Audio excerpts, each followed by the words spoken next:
اللہ اکبر اللہ اکبر اللہ اکبر لا بسم اللہ الرحمن الرحیم۔ تکبیرات تشریق۔ عید سے ایک دن پہلے، بڑی عید سے چوتھے دن تک تکبیرات تشریق پڑھے جاتے ہیں۔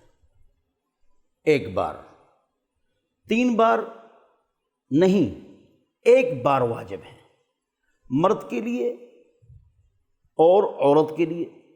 مرد کے لیے اونچی آواز سے جہرن، لیکن اتنا جہر نہیں کہ لوگوں کی نماز خراب ہو جائے، نہیں، ساتھیوں تک آواز پہنچ جائے۔ جس کی رکعت یا نماز رہ گئی وہ آہستہ پڑھے، عورت آہستہ پڑھے۔ باقی جماعت والے ساتھی اونچی آواز سے پڑھیں، اور اونچی آواز سے مراد کیا ہے؟ جہر ہے۔ اور جہر کس کو کہتے ہیں؟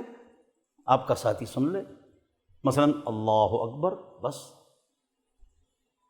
تو یاد رکھیں کہ لبیک پر حاجی اور عمرہ کرنے والے شرماتے ہیں، اور ہم اللہ اکبر لا الہ الا اللہ واللہ اکبر وللہ الحمد، اس پر ہم شرماتے ہیں۔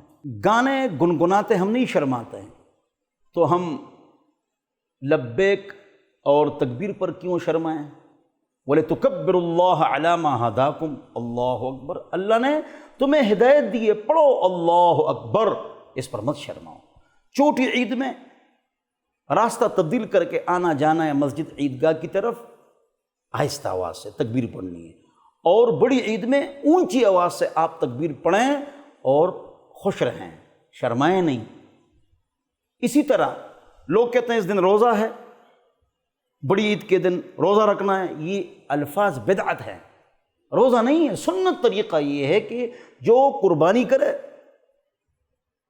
وہ کچھ نہ کھائے پیے، بلکہ جب عیدگاہ سے واپس آئے قربانی کی جو چیز جلدی پکتی اس کو کھائے، یہ سنت طریقہ ہے۔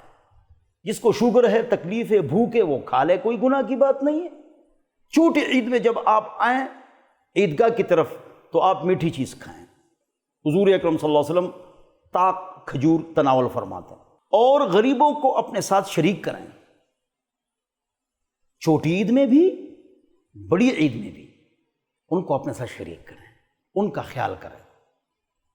کپڑے، جوتے، محلے والے، احباب، رشتہ دار، سب کو آپ جانتے ہیں، ان کی بھی فکر کریں، ان کے بھی بچے ہیں، آپ کے بھی بچے ہیں، اللہ نے آپ کو دیا ہے، ان کو بھی شریک کریں۔